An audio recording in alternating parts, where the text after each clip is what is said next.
स्वागत है आप सभी का आपके अपने channel Indian moms lifestyle में। तो आज की वीडियो में हम देखेंगे कि हम नागपंचमी की पूजा किस तरह से करेंगे। आप अपने घर में या फिर आप अपने आंगन में या फिर बाहर मंदिर में जाकर किसी भी पेड़ के नीचे भी कर सकते हैं। तो चलिए देख लेते हैं। तो सबसे पहले हमें एक पाटा बिछा लेना है, साफ़ कपड़ा बिछा लेना है। उस पर सफ़ेद साफ़ आपके पास है तो सफ़ेद बिछा लीजिए। अगर सफ़ेद नहीं है तो आप हल्के पीले कलर का भी बिछा सकते हैं।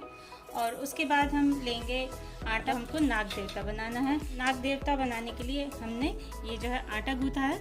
आटा आप एकदम साफ़ गूँथिएगा, जो घर में आप यूज करते हैं उसे बिल्कुल नहीं बनाना है। और इसी से हम जो है इस तरह से नाग देवता बनाएंगे। नाग देवता आप जो है मिट्टी के या फिर आप तांबे के भी ले सकते हैं।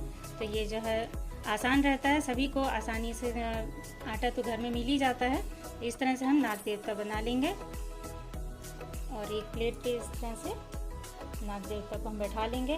तो आप जो है एक भी बना सकते हैं या फिर आप 2 बना सकते हैं जोड़े में, या फिर आप 5 बना सकते हैं, क्योंकि आज के दिन जो है 5 नाग देवता का पूजा करने का विधान है। 5 नागों की पूजा की जाती है। तो इस तरह से हम इसमें 5 नाग देवता बना लेंगे, या फिर 2 या 1, आप जैसा भी आपको सही लगे आप उस तरह से कर सकते हैं। या आप इस तरह से ना बनाकर आप घर के बाहर दीवार पे जो है कोयले से भी या फिर हल्दी और सिंदूर से भी नाग देवता बना सकते हैं। तो ये देखिए मैंने 5 नाग देवता बना लिए हैं। और अब हम जो है यहाँ पे दिया जोड़ेंगे। तो दिया जोड़ने के लिए सबसे पहले हम यहाँ पे अक्षत रखेंगे साइड में, और उसके ऊपर हम दिया जोड़ देंगे इस तरह। उसके बाद हम सारे नाग देवता के ऊपर जल अर्पित करेंगे। उसके बाद हम दूध चढ़ाएंगे। तो दूध जब भी लीजिए तो कच्चा ही दूध लीजिएगा, क्योंकि जैसे हम शंकर भगवान की पूजा करते हैं उसी तरह से हम नाग देवता की भी पूजा करते हैं। उसके बाद हम फिर से जल अर्पित करेंगे। उसके बाद हम चंदन चढ़ाएंगे, क्योंकि आप जानते होंगे कि नाग देवता को चंदन बहुत प्रिय होता है और इसकी खुशबू बहुत प्रिय होती है। तो अगर आपको चंदन मिल जाता है तो आप चंदन चढ़ा सकते हैं, या फिर आप हल्दी भी चढ़ा सकते हैं। और ऐसे आप लगाने के बाद इसके ऊपर ऐसे छिड़क भी सकते हैं। इसके बाद हम रोली लगा देंगे।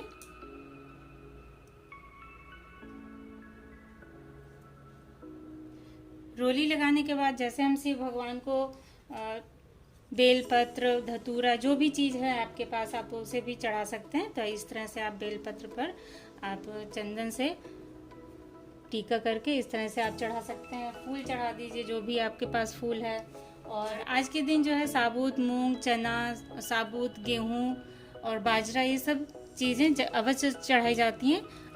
तो ये भी हम चढ़ा देंगे। कहीं कहीं पे ये जो है साबुत चढ़ाया जाता है, मूंग दाल, चना और ये सब ऐसे कच्चा चढ़ाया जाता है। और कहीं कहीं पे जो है इसे उबाल के और पहले भिगो के फिर उबाल के भी चढ़ाया जाता है। तो आपके यहाँ जैसे भी होता हो आप उस तरह से कर सकते हैं, क्योंकि जो नाग देवता होते हैं उन्हें खुशबू बहुत पसंद होती है।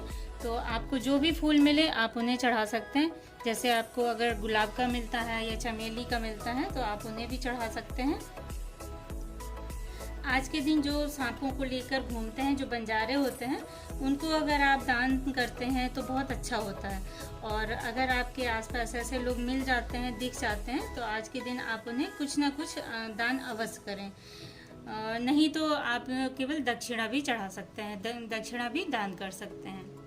आपके पास जो भी चीज़ें हैं जो शिव जी को चढ़ाई जाती है आप उसे चढ़ा सकते हैं। तो ये मैंने धतूरा चढ़ा दिया, फूल चढ़ा दिए और बेलपत्र चढ़ा दिया है। तो इस समय अभी मेरे पास यही थे। और ऐसा कहा जाता है अगर सपने में नाग दिखते हैं या फिर बुरे बुरे सपने आते हैं तो इन चीज़ों से भी आपको मुक्ति मिलेगी। उसके बाद आप भोग चढ़ा दें। आपने जो भी मीठा बनाया है आप उसे चढ़ा सकते हैं, या फिर आप मार्केट से लाया हुआ भी चढ़ा सकते हैं। तो ये मैंने ये चढ़ा दिया है।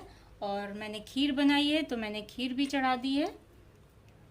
और दूध ज़रूर आप साइड में ऐसे रख दें, क्योंकि आज के दिन दूध ज़रूर पिलाया जाता है सांप देवता को, नाग देवता को। और फिर उसके बाद आप नाग देवता की आरती कर लें। जो भी आपको आरती आती है या नहीं भी आती है अगर आपको, तो आप शिव जी की आरती कर सकते हैं। और आरती नहीं भी आती है अगर, तो आप इस तरह से 5 बार दिया को घुमा सकते हैं। तो ऐसे भी आप कर सकते हैं। उसके बाद हाथों में इस तरह से साबुत मूंग, तो अभी साबुत मूंग मेरे पास नहीं है, तो साबुत मूंग, चना और बाजरा, ये सभी चीज़ें हाथ में लेकर आप नाग देवता की कथा सुने। कथा सुनने के बाद आप ये मूंग और सभी जो चीज़ें आपने हाथ में ली है, ये इसे ऐसे चढ़ा दें और हाथ जोड़कर क्षमा याचना करें, ताकि पूजा में कोई भी कमी रह गई हो तो वो पूर्ण हो जाए। और हाथ जोड़कर क्षमा याचना कर लीजिए। और साथ में हमें 1 लोटा जल का भी रखना है, इससे हम आचमन कर देंगे।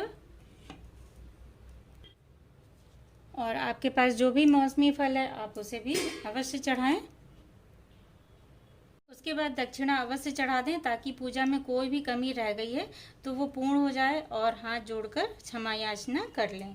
और जिन लोगों को काल सर्प दोष होता है, या सपने में नाग देवता दिखाई देते हैं, या घर में बार बार सांप निकलते हैं, या किसी भी प्रकार का दोष हो, तो आप इस प्रकार से नाग पंचमी वाले दिन पूजा कर सकते हैं।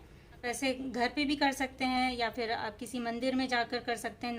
नाग देवता का मंदिर अगर आपके घर के आसपास है तो वहाँ जाकर कर सकते हैं, या शिव जी के मंदिर में भी जाकर आप नाग देवता की पूजा कर सकते हैं। आप किसी भी मंदिर में जाकर नाग देवता पर जल अवश्य चढ़ाएं।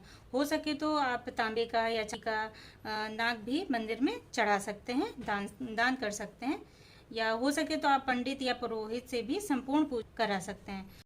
उसके बाद आपने ये जो पूजा की है, इसका विसर्जन आप घर पर बिल्कुल भी ना करें। हो सके तो आप इसे घर के बाहर, कोई पेड़ है बड़ा तो उसके नीचे आप इसे विसर्जित कर सकते हैं, या फिर शिव जी का मंदिर है तो वहाँ पे तो बहुत सारे पेड़ होंगे, वहाँ पे जाकर आप इसको विसर्जित कर सकते हैं। और ये जो आटे के हमने नाग देवता बनाए हैं, इन्हें जो है चींटी खा जाएंगी। और आप फल वगैरह जो है आप किसी पंडित को दे सकते हैं, या आप प्रसाद के रूप में भी ग्रहण कर सकते हैं। और ये जो हमने दक्षिणा चढ़ाई है, ये आप किसी जो बंजारे हैं, सपेरे हैं, आप उन्हें भी दे सकते हैं, या फिर आप किसी पंडित को भी दे सकते हैं। और ये जो जल हमने रखा है, ये आप सूर्य भगवान को चढ़ा दें। और ये दूध भी आप जो पेड़ है, जिस पेड़ के नीचे आप इसे सब चीज़ों को विसर्जित करेंगे, वहीं पे आप ये दूध भी चढ़ा सकते हैं। जैसे आप नाग पंचमी की पूजा घर पर या फिर घर के बाहर कहीं भी आप मंदिर में जाकर आसानी से कर सकते हैं।